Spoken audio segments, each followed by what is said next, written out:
Elimination diets suck. And I'm going on record saying that, I am a functional medicine doctor who has autoimmune disease.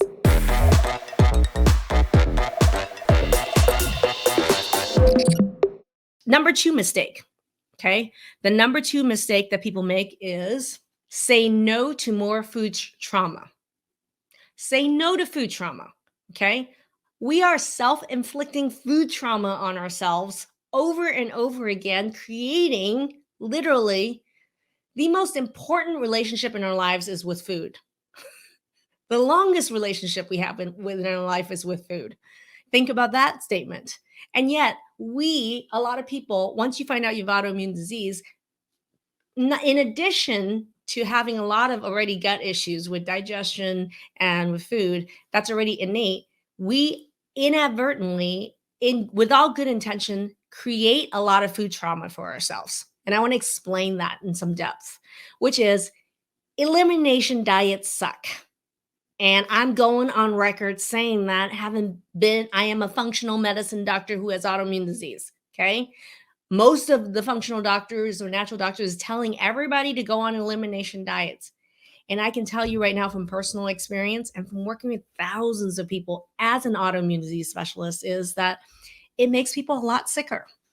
It's not meant to be long term. And so many people out there are reading so many different books and gurus out there and saying, I'm going to eliminate this 20% of my diet. I'm going to eliminate 80% of my diet.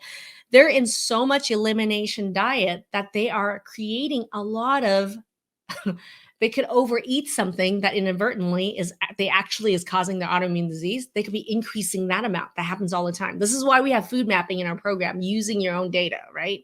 To actually tell you exactly what needs to be eliminated, what needs to be put back in.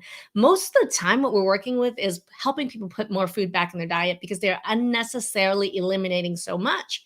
So what we find is people on these long-term elimination diets are feeling very deprived, hungry, nauseated, or stomach upset. It's not helping, or it might help temporarily, but stop working. So I have to say is that what is something you can do? If you want to go gluten-free, I absolutely support that. There's tons of data to support that being gluten-free is crucial for anyone with any autoimmune disorder.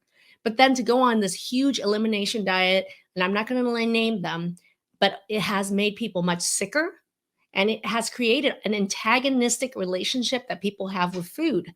So I can't tell you how much food trauma we are actually helping people recover from in our program, which is why in our program, food mapping is really important. We use your blood to tell you exactly what you need to eliminate. And it's so interesting. We just had somebody share a win in the Facebook group. Jennifer was sharing a win, and her win was she was on all these previous elimination diets. She didn't get better. On the food test, it was freaking sesame. After eliminating sesame and also addressing her digestion by taking digestive enzyme, digested, literally her life was no longer ruled by the bathroom within a couple days or weeks. So what are we doing with telling people to just go on these massive elimination diets? I tell people that these elimination diets is like generalized diets that's personalized to no one. What are we doing by telling people to do that? Is the result is we are creating and perpetuating tons of food trauma that I feel is unnecessary. And as my best friend would say, suffering is optional. Why are we creating more suffering in ourselves?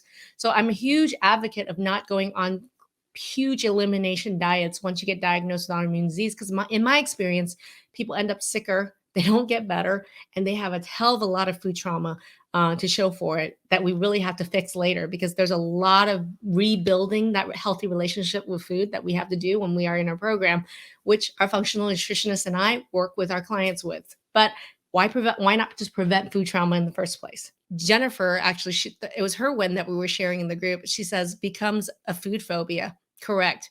Loving food mapping. This is the whole thing. We are creating food phobia, and it breaks my heart because I'm a foodie. I love food. I love to cook, and food can be such incredible medicine.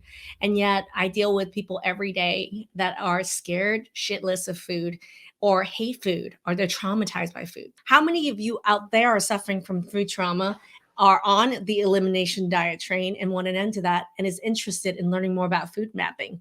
If that's you, comment more information on food mapping in the comment section and check your message requests later for some resources from our team, because I literally have hundreds of case studies of people where food mapping was a complete game changer for them.